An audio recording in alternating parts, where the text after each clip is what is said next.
Өдрийн мэнд хүргэе эрхэм хүндэт үзэгчдээ та бүхэн Ice Global телевизийн нээлттэй ярилцлага нэвтрүүлгийг хүлээн авч үзэж байна. Өнөөдөр манай студийн зочин бол Улаануд хотын иргэдийн төлөөлөгчдийн хурлын дарга хүндэт Чимид Валерьевич байна. Сайн байна уу та? Здравствуйте. Сайн байна. Сайн байна уу? Как вам наш город? Манай хот танд ямар санагдаж байна вэ? Улаанбаатар хот таны амьдралд ямар байр суурь эзэлдэг вэ?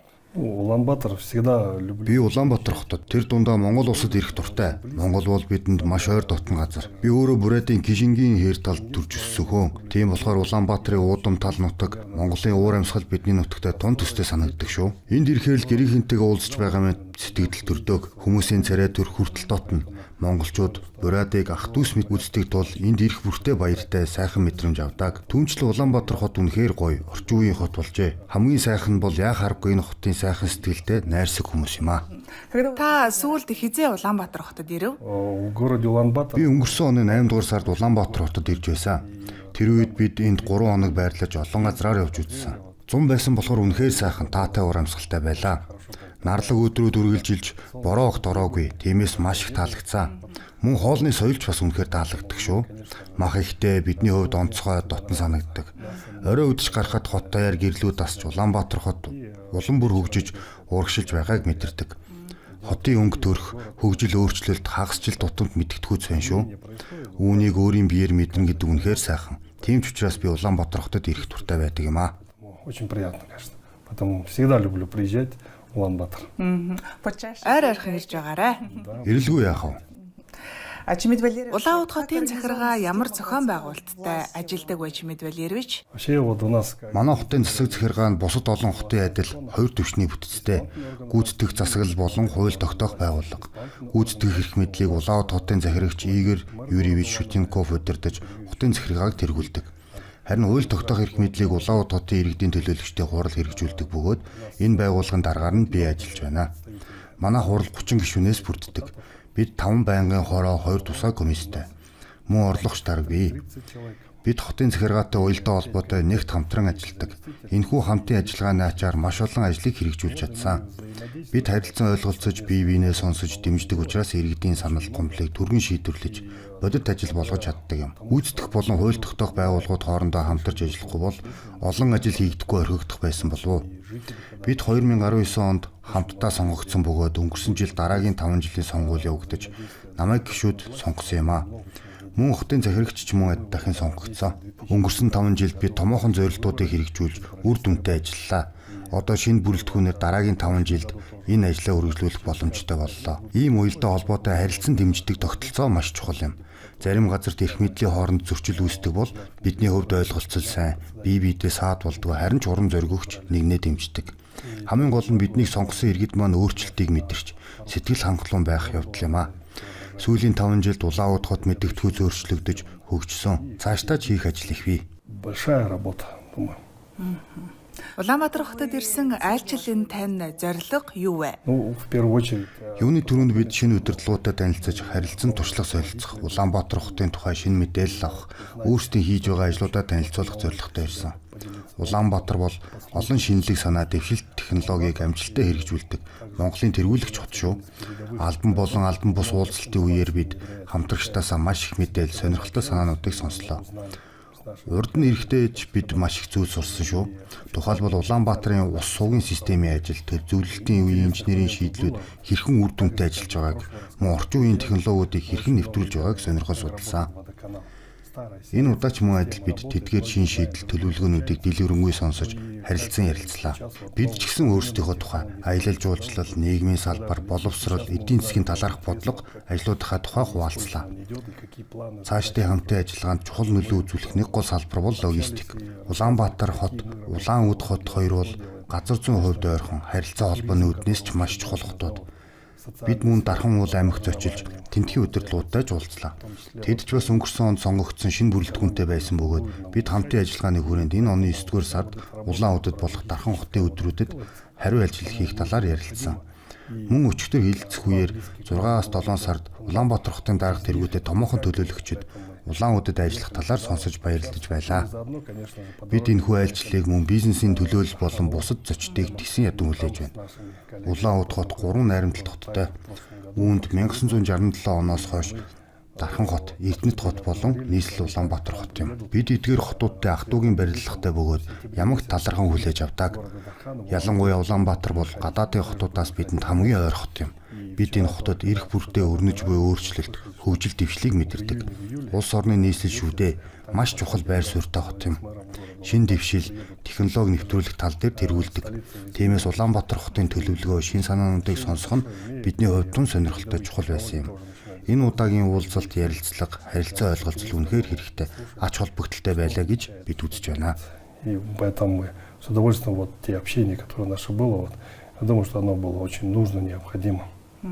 Харин одоо уулзалтуудынхаа үр дүнг нэгтгэн дүгнэж болох уу? Довольны? Конечно, доволен, потому что это новое. Мэдээж хэрэг би энэ удаагийн уулзалтуудаа сэтгэл хангалуун байна. Учир нь энэ бол шин танил, шин харилцаа ойлголцлын эхлэл байлаа. Бидний зорилго бол ямар өөрчлөлт гарч байгаа, юу шинжлэгдсэн талаар мэдж авах, харилцан туршлах солилцох явдал юм. Хот хэрхэн өөрчлөгдөж, ямар шийдлүүдийг олж байна вэ гэдгийг нүдээр харж мэдэрч байна. Бидэнд нийтлэг асуудлууд бий. Жишээлбэл замын төвчрөл. Гэхдээ энэ асуудал илүү хүнд байгаа нь ажиллагдж байна. Мөн агаарын бохирдол бас нийтлэг асуудал боллоо. Гэхдээ сүүлийн жилүүдэд Улаанбаатарт энэ тал дээр ихэнх ахис дэвшил гарсан байна. Одоо 5-10 жилийн өмнөх шиг нөхцөл байдал биш болсныг бид харлаа. Манай хот ч мөн адил Оросын холбооны улсын цэвэр агаар нэртэй үндэсний хөтөлбөрт хамрагдаж олон ажлыг хэрэгжүүлж байгаа. Тиймээс Улаанбаатарын сайн жишээнээс суралцаж амжилттай шийдэл байвал нутагшуулах нь зүйтэй. Энэ жил улаан удад агаарын бохирдол бага байсан нь бодит үр дүнг илтгэж байгаа. Улаанбаатар ямар арга замуудыг эрхэлж байгаа, ямар бодлого хэрэгжүүлж байгааг сонсож бид ч мөн өөрсдийн хийсэн ажил, цаашдын төлөвлөгөөгөө танилцуулсан. Энэ бол маш чухал зүйл юм. Бид эдийн засаг, соёл боловсролын асуудлуудыг ч ярилцлаа. Манай бүгд найрамдах улсын тэрүүн Самбуевич болон засгийн газрын төлөөллүүд ч бидэнтэй хамт байсан. Тэд ч мөн маш олон чухал сонирхолтой асуудлуудыг хөндөж ярилцлаа. Бид хамтдаа алхаж ярилцаж иргэдийн сайн сайхны төлөө юу хийж болох вэ гэдгийг хэлэлцсэн. Төр засгийн удирдлагуудын хооронд ойлголцол, харилцаа сайжруулах эцэст нь иргэдэд илүү хялбар, тухтай орчин бүрдэх боломжтой юм. Тиймээс энэ удаагийн айлчлал маань маш үр дүнтэй, чухал болсон гэж би үзэж байна. Би бүрэн дүүрэн сэтгэл хангалуун байна. Конечно, жителям гораздо легче, проще становится, комфортнее. Поэтому этим визитом, конечно, доволен. Чимэд Валерьевич, та маш өргөн хүрээний ажил хийдэг. Та Сибирийн соёлын хөгжлийн холбоог удирддаг бөгөөд уг холбоо нь Монгол дахь бурайд угсаатнуудыг ч мөн нэгтгэдэг. Таны зүгээс бурайд хэл соёлыг хадгалж хөгжүүлэх чиглэлээр ямар үйл ажиллагаа зохион байгуулж байна вэ? Да, вот год назад избрали. Нэг жилийн өмнө намайг бүх бурайдын соёл хөгжлийн холбооны ерөнхийлөгчөөр сонгосон. Энэ байгууллагын хамгийн гол зорилго бол Оросын холбооны улсын нутаг дэвсгэрт болон гадаадд амьдарч буй бүх бурайд хүмүүсийг нэгдэх явдал юм. Энэ бол бидний ярих дуртай нутаг нэгдэл буюу землячество хэмээх ойлголт юм. Түүхэн нөхцөл байдлын улмаас бурайдууд 5 гол чиглэлд тархан суурьсан.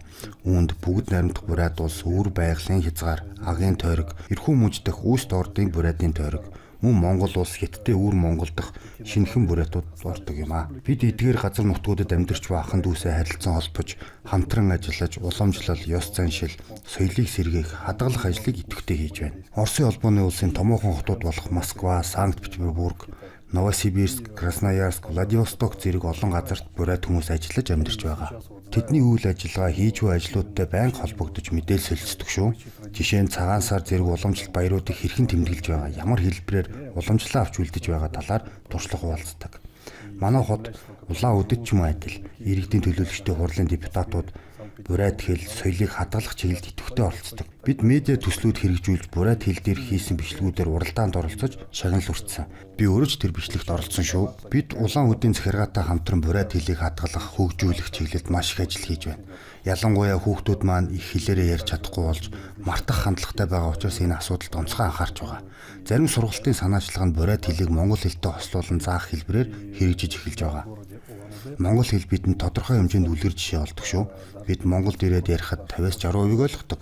Хэдхэн хоног хамт байхад л бараг л хэлний саадгүй харилцах боломжтой болдог юм. Саяхан бид Үүст ордын бурайдын тойрогт айлчилж, бурайдын тэрүүн Алексей Самбуевич болон ардын хурлын дарга Владимир Анатольевич нарын хамт 28 жилийн дараа албан ёсны анхны айлчилт хийлээ. Энэ үеэр бурят хэлний хөгжил хадгалтын талаар хамтын ажиллагааны гэрээ байгуулж, нутаг нэгдлийн сүлжээг хэрхэн идэвхжүүлэх талаар ярилцсан. Эрхүүгийн бус нутаг улаан удаатай харилцаагаа илүү нэгт болгох саналуудыг ч тавьсан. Мөн уламжилт зам заншлаа хэрхэн хүүхдүүддээ өвлүүлэн үлдээх талаар ярилцлаа. Жишээлбэл 7 өнөг бүрийн лав гарагт бурайд хэлээр ярьж, үндэсний хувцас өмсөх, өвөг дээдсийн тухай ярих, угсаа гарвал овог удмынхаа талаар хүүхдүүдэд ойлгуулах санаачлага дэвшүүлсэн. Хүмүүс өөрсдийн гарал үүсэл овог угсаагаа мэдэхгүй болсон түгээмэл асуудал болсон шүү дээ. Бид энэ мэдээллийг хүргэж таниулж уламжлалыг сэргээхэд анхаарч байна. Энэ бол маш чухал ажил. Бидний зорилго бол бүх бурайдуудыг нэгтгэж ойлголцуулах, хүүхдүүдэд өвлүүлэн үлдээх явдал юм. Өчигдөр бид цэцэг өргөх ёслолын үеэр Улаанбаатарт амьдарч буй бурайд хүмүүстэй уулзлаа. Тэнд олон бурайд иргэд ирсэн байсан шүү. 90 гаруй настай буурлууд ч байсан. Бэлэг сайхан найз маань ч мөн ирлээ. Бид үндэсний хувцасаараа танигдаж, танилцаж, хөөрөлдсөн. Энэ бол бидний хувьд маш чухал. Бид нийтлэг соёл, үнэт зүйлсээ ойлгож, хадгалж, цаашид хөгжүүлж явах ёстой юм. Самое главное есть, мы должны двигать. В прошлом году Алтаргана Өнгөрсөн онд Алтарган наадам Булган аймагт болж дэлхийн өнцөг булан бүрээс 50,000 гаруй хүн оролцсон. Харин 2026 онд энэ наадам бурайд улсад болох гэж байна. Бэлтгэл ажил хэрхэн явагдаж байна вэ? Ну, Булганском Аймаке Булган аймагт болсон Алтарган наадам үнэхээр өргөн цар хүрээтэй гайхалтай зохион байгуулагдсан шүү. Би энэ наадамд анх удаа өнгөрсөн жил оролцсон. Тэр үед би Варын ерөнхийлөгчөөр анх удаа сонгогдоод байсан үе. Бүх зүйл надад шинэлэг, сонирхолтой байсан. Бид Оросын холбооны улсын бүс нутгуудаас, бурайдаас мөн гадаадад амьдарч буй 100 орчим бурайд хүмүүсээ автобусаар авчирсан. Бид Варын шугамаар оролцсон л доо. Наадмын цар хүрээ үнэхээр гайхалтай байсан. Булган аймагт зохион байгуулагдсан Алтарган бидэнд шин танил, шин харилцаа, уламжлал ёс заншлаа харах, мэдрэх сайхан боломж болсон. Монголчууд эртнээс нүүдэлж ард түмэн байсан учраас гэрт амьдардаг. Энэ нь манай нутгийнханд маш сонирхолтой, сэтгэл хөдлөгөн байсан. 2026 онд болох Алтарган наадмын бэлтгэл аль хэдийн ихэлсэн. Анхны албан ёсны хурал зохион байгуулагдлаа. Тэр үеэр бид Булган аймгийн жишигт нийцвэж өндөр түвшний наадам зохион байгуулъя гэж ярилцсан. Бид маш олон зочдыг ухтан авах болно. Булган аймагт хэр олон жуулчин, зочин ирж ямар сэтгэл хангалуун явсныг бид харсан шүү дээ. Үндэсний хувцастай инээмсэг лаалхаж буй тэр олон хүн наадмын уур амьсгал үнэхээр сайхан байсан. Тиймээс бид ч бас нэг төртөгөөр зохион байгуулахын төлөө ажиллаж байна. Ямар газар зохион байгуулах, уралдаан тэмцээн, соёлын үйл ажиллагаануудыг хаана явуулах зэрэг асуудлуудыг хилцэж байна. Нэгэн зэрэг маш олон хүн манай хотод ирэхэд бол байр, замын хөдөлгөөн, төгжрөл, тээврийн асуудлуудыг урьдчилан төлөвлөх шаардлагатай. Мөн хоол хүнс үйлчилгээний асуудлууд ч төндөгдөнө. Одоо бэлтгэл ажлын түвшинд явж байна. Ирэх 7 хоногт дахин хуралдаж, байршлуудыг эцэслэн сонгохоор төлөвлөж байна. Өчигдөр хотын захирагч Игорь Юрьевичтэй хамтран энэ талаар ярилцлаа.